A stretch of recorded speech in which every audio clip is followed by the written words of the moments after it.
నమస్తే.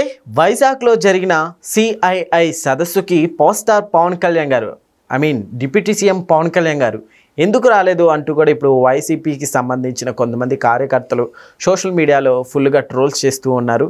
సో సందు దొరికితే పుల్ల పెడదామా అనే ధ్యాసతోటి ఇవన్నీ చూస్తున్నారు రాజకీయ విశ్లేషకులు. సో ఇదే నేపథ్యంలో ఒకసారి ఇదే అంశం మీద విశ్లేషణ తీసుకునే ప్రయత్నం చేద్దాం. ప్రస్తుతం మనతోటి జర్నలిస్ట్ జగదేవ్ ఉన్నారు, వెల్కమ్ చెప్దాం. Hello sir. Hello sir, Pawan Kalyan garu ఈ సదస్సుకి రాకపోవడానికి ఏంటి అంటారు రీజన్? వాస్తవానికి పవన్ కళ్యాణ్ గారు ఉప ముఖ్యమంత్రి తర్వాత ఆయన ముఖ్యమంత్రి కీ రోల్ ఉన్నారు. పైగా 5 శాఖలకు ముఖ్యమంత్రి. అటవీ శాఖ, పర్యావరణము, నీటి పారుదల, ఏవో ఇలాగ ఒక గ్రామీణ అభివృద్ధి, ఇలా ఒక 5 శాఖలకి ముఖ్యమంత్రి ఆయన. ఒక శాఖ పరంగా చూస్తేనే ఆయన ఒకవైపు పెండింగ్ సినిమాలు చేయాల్సినవి కానీ, ఆయన హామీలు ఇచ్చేవి కానీ, పైపెచ్చు జనసేనాని అంటే జనసేన యొక్క అధ్యక్షుడు. సో పార్టీ పరంగా, పార్టీలో ఉండే క్యాడర్ పరంగా వచ్చే సమస్యలకి కాన్ఫరెన్స్ కాల్ పెట్టుకోవడం, మాట్లాడటం. అఫ్ కోర్స్ నాగబాబు గారు అన్నిట్లో తల్లో నాలుగులా ఉంటూ మాక్సిమం ఉప ముఖ్యమంత్రి గారి దగ్గరికి వెళ్లకుండా ఈయనే సార్ట్అవుట్ చేస్తూ వాళ్ళందరికీ అందుబాటులో ఉంటూ కాన్ఫరెన్స్ కాల్ మాట్లాడుతూ మీటింగ్లు పెడుతూ చేస్తుంటారు. బట్ కొన్ని ఉప ముఖ్యమంత్రిగా, అధ్యక్షుడిగా ఆయనకి తెలియజెప్పాలి, ఇది నాగబాబు వరకు వెళ్ళింది, పై వరకు వెళ్ళలేదు అని సగటు కార్యకర్త అనుకోకుండా ఉండడం కోసం ఆయన కూడా కొన్ని ఇన్వాల్వ్ అయ్యి చెప్పాలి, చూడాలి. ఈ నేపథ్యంలో బిజీగా ఉండడం వల్ల రాలేకపోయి ఉండొచ్చు. పని మీద ఇప్పుడు అక్కడ హోంమంత్రి సునీత గారు ఎందుకు లేరు, అలాగే మరొక మంత్రి అచ్చెన్నాయుడు గారు ఎందుకు లేరు, మరొక మంత్రి సత్యప్రసాద్ గారు ఎందుకు లేరు అని ఎంతమంది ఎవరి పనుల్లో వాళ్ళు బిజీగా ఉంటారు సార్. దీన్ని ఆసరాగా తీసుకొని వైసీపీ పార్టీ వాళ్ళు అంటే ఏదైనా పుల్లలు పెట్టడానికి చూస్తున్నారంటే ఎగ్జాక్ట్లీ మీరు కరెక్ట్ క్వశ్చన్ అడిగారు. ఎందుకంటే వాళ్ళకి ఇదే ఛాన్స్. ఇప్పుడు కూటమి ప్రభుత్వం బీహార్ లో ప్రభంజనం సృష్టించింది. సో ఇక్కడ ముఖ్యమంత్రి చంద్రబాబు నాయుడు గారు కూడా సిఐఏ సదస్సు ప్రారంభం ముందు రోజే వైజాగ్ హోటల్లో అక్కడ ఉండే యూరోపియన్ టెక్ దిగ్గజాలందరినీ కలుస్తున్న నేపథ్యంలో మీరు పెట్టుబడులు నిరభ్యంతరంగా పెట్టండి, నెక్స్ట్ ఏ గవర్నమెంట్ వస్తుంది అని మీరు భయపడద్దు, గవర్నమెంట్ కూటమిదే ఉంటుంది, మీరు నిశ్చితంగా పెట్టుబడులు పెట్టడానికి రావచ్చు అని కూడా స్టేట్మెంట్ ఇచ్చారు. మరోవైపు పవన్ కళ్యాణ్ గారు కూడా కూటమిలో ఉండే వల్ల లాభాలు చూసారా, అక్కడ కూడా విజయకేతనం ఎగురవేస్తుంది, రేపు 29 కూడా ఇక్కడ విజయకేతనం ఎగురవేస్తుంది అనే సంకేతాలు ఇచ్చారు. మోదీ గారి నాయకత్వంలో, కేంద్రంలో మోదీ గారి నాయకత్వం, రాష్ట్రానికి వచ్చేసరికి బాబు గారి నాయకత్వంలో ఉమ్మడిగా 3 పార్టీలు కలిసి వెళ్తాయనేది ఒక అభిప్రాయం వెలువచ్చారు. సో అరే వీళ్ళు కలిసి ఉంటే మాకే ప్రమాదం అనుకునే వాళ్ళు ఎవరు? వైసీపీ వాళ్ళే. వీళ్ళు కలిసి ఉన్న వాళ్ళకే కదా ఇబ్బంది. వీళ్ళు కలవకూడదనే ఎన్నికల ముందు కూడా దత్తపుత్రుడు బాబు గారు ఏది చెప్తే అదే వింటారు, బాబు గారు ఏం చెప్పినా చేసేస్తాడు, ఈయన సొంతంగా డైలాగ్లే ఉండవు, ఇన్ని మాట్లాడిన వాళ్ళు ఏమైంది? వాళ్ళిద్దరు కలిసేలా చేసింది ఒక విధంగా వైసీపీ వాళ్ళే. ఎప్పుడైతే బాబు గారిని అరెస్ట్ చేశారో అన్యాయంగా, ఆ రోజు ఈవినింగ్ ములాఖత్ అయి వెంటనే బయటకు స్టేట్మెంట్ ఇచ్చాడు. రాజకీయ సమీకరణలు పెను సంచలనానికి ఒక చరిత్రకి నాంది పలికింది. ఆ రోజు బాబు గారు అరెస్ట్ రోజు సాయంత్రం, నెక్స్ట్ అర్ధరాత్రి అరెస్ట్ చేశారు. ఆ రోజు పొద్దున ఈవినింగ్ కల్లా కళ్యాణ్ గారు అక్కడికి వెళ్ళి పలకరించి వచ్చారు. బయటకు వచ్చి కలిసి పోటీ చేస్తున్న స్టేట్మెంట్ ఇచ్చారు. వెంటనే కేంద్ర పార్టీ బీజేపీ ఎంటర్ అయ్యింది. ఏమైంది? బంపర్ మెజార్టీతో గెలుచుకొచ్చారు. సో ఎప్పుడు వీళ్ళు విడిపోతారా మనకు సేఫ్ అనుకో, ఎందుకంటే వీళ్ళు పని చేయరు, ప్రజల్లోకి వెళ్ళరు, ఎంతసేపు పథకాలు తప్ప అభివృద్ధి వేరే ఆలోచనే ఉండదు, నిరుద్యోగులకి ఉద్యోగాలు కల్పించి ఏమీ చేయరు.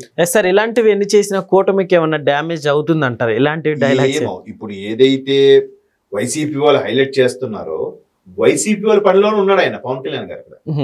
వైసీపీ వాళ్ళు ఎక్కడెక్కడ కబ్జా చేశారు, ఎక్కడెక్కడ అరణ్యాలు చెట్లు కొట్టేసి విల్లాలు కట్టుకున్నారు అని హెలికాప్టర్ ద్వారా వీడియోలు తీసాడు కదా. వైసీపీ వాళ్ళ పనిలో బిజీగా సింపుల్ ఆన్సర్ అండి. అంటే ఇవన్నీ మనం పెట్టుకోవద్దు. పవన్ కళ్యాణ్ గారు సిఐఐ సదస్సుకి వైజాగ్కి ఎందుకు హాజరు కాలేకపోయారంటే వైసీపీ వాళ్ళ యొక్క అరాచకాలు, అవినీతిని వెలికి తీసే పనిలో ఆయనకు ఉన్నాడండి. Simple answer. మీరు ఇంకా ఎస్ఐ రైటింగ్ అవసరం లేదు, 1 మార్క్ క్వశ్చన్ ఇది ఒకటి చెప్పవచ్చు. ఎందుకంటే రీసెంట్ గా ఆయన వీడియోలు తీశాడు, మంత్రివర్గ సమావేశంలో కూడా చెప్పారు, అయ్యా పెద్దిరెడ్డి గారి యొక్క లీలా విన్యాసాల గురించి ఇది పరిస్థితి అని కూడా ఆయన మొత్తం వీడియోస్ తో సహా నేను తీశాను కూడా చెప్పుకొచ్చాడు ఆయన. సో అటువైపు వాళ్ళు చేసేవన్నీ ఒక మహాభారత కన్నా పెద్ద గ్రంథం అయిపోద్ది వాళ్ళవన్నీ రాస్తే. సో ఆ పనిలో నిమగ్నమై ఉన్నాడు కాబట్టి ముఖ్యమంత్రి గారు, ఐటీ మంత్రి గారు, ఆ సిఐఏ సదస్సులు బిజీగా ఉన్నారు కాబట్టి మిగతా ప్రభుత్వ వ్యవహారాన్ని చూసుకోవాలి. 5 శాఖలకు సంబంధించి చూసుకోవాలి కాబట్టి అందుకు హాజరు కాలేదు.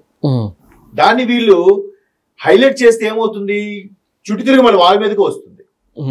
అంతేనా? మొన్న ఆవిడ ఎవరు శ్యామల గారు అధికార ప్రతినిధి గారు ఏమన్నారు, కల్తీ మద్యం వల్లే బస్సు దహనానికి కారణమైంది అన్నారు ఆవిడ. కల్తీ మద్యం అసలు కాన్సెప్ట్ ఎవరిదమ్మా, మీది కదా. అటు తిరిగి ఇటు తిరిగి మళ్ళీ మీ నాయకుడికే అది మెడకు చుట్టుకుంది. మీరు నోటుకు వచ్చినట్టు స్టేట్మెంట్లు ఇస్తే మీరు నచ్చినా నచ్చకపోయినా ఒక రకమైన యాంటీగా ప్రోపగాండా చేద్దామని ప్రయత్నిస్తే అవి అటు తిరిగి ఇటు తిరిగి ఆ బాణాలు మళ్ళీ మీ అధినేత జగన్మోహన్ రెడ్డి గారికే గుచ్చుకుంటుంది. ఇప్పుడు సిఐ సదస్సులో కూడా పవన్ కళ్యాణ్ గారు రాలేదు, వీళ్ళకి మధ్యలో పొరపచ్చాలు వచ్చాయి అని చెప్పే ప్రయత్నం చేస్తుంటే అటు తిరిగి ఇటు తిరిగి మరలా ఒరే బాబు మీ వైసీపీ వాళ్ళ ఆగడాలని అరికట్టడానికే ఉప ముఖ్యమంత్రి గారు ఆ పనిలో బిజీగా ఉన్నారా అని చెప్పడానికి ఆయన అటు వెళ్ళాడని కూడా చెప్పొచ్చు సింపుల్ గా. దీన్ని కూటమి వాళ్ళు కూడా హైలైట్ చేయొచ్చు కదా, ఈ పనులు బిజీగా ఉన్నారు కాబట్టే మీరు ఇటువైపు రాలేదు అని.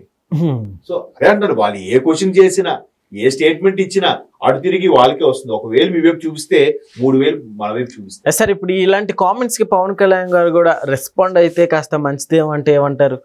పవన్ కళ్యాణ్ గారు రెస్పాండ్ అవ్వాల్సిన అవసరం లేదు. ఇప్పుడు అక్కడ ఎవరైతే సోషల్ మీడియా వేదికగా వైసీపీ వాళ్ళు ట్రోల్స్ చేస్తున్నారో దానికి జనసేన వాళ్ళు టీడీపీ వాళ్ళు వీళ్ళు ట్రోల్స్ చేస్తే సరిపోతుంది. ఇప్పుడు నేను చెప్పాను ఏమన్నాను, మీ 19 నుంచి 24 మధ్యన చేసిన ఆగడాలన్నింటినీ తిరగదోడ్డానికి వెళ్ళాడు ఆయన.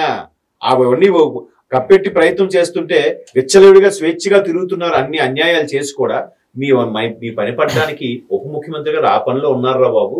అందుకే సిఐఏ సదస్సుకి ఇక్కడ ముఖ్యమంత్రి గారు ఉన్నారు, ప్రభుత్వానికి ముఖద్వారంలా ఉన్నారు. మరో మంత్రి లోకేష్ గారు కూడా సిద్ధంగా వాళ్ళ యొక్క సదుపాయాలు కానీ ఎంఓఏలు అగ్రిమెంట్ లో కానీ మధ్యలో ఉండడానికి అన్ని మాట్లాడడానికి ఆయన ఉన్నారు. వాళ్ళిద్దరు సరిపోతారు. మిగతా ప్రభుత్వంలో పనులు చూసుకోవడానికి గత ప్రభుత్వంలో జరిగిన అన్యాయాలు చూడడానికి ప్రస్తుతానికి ఆ పనిలో నిమగ్నమై ఉన్నారు. కాబట్టి ఉప ముఖ్యమంత్రి పవన్ కళ్యాణ్ గారు సిఐఏ సదస్సుకు రాలేదని సింపుల్ గా చెప్పొచ్చు. సో ఇవన్నీ ట్రోల్స్. ఇప్పుడు సింపుల్ ఎగ్జాంపుల్ అండి, వైజాగ్ కి గూగుల్ వచ్చింది అనేది వాస్తవమా కాదా? 100% కరెక్ట్. ఇది నేను చెప్పింది కాదు.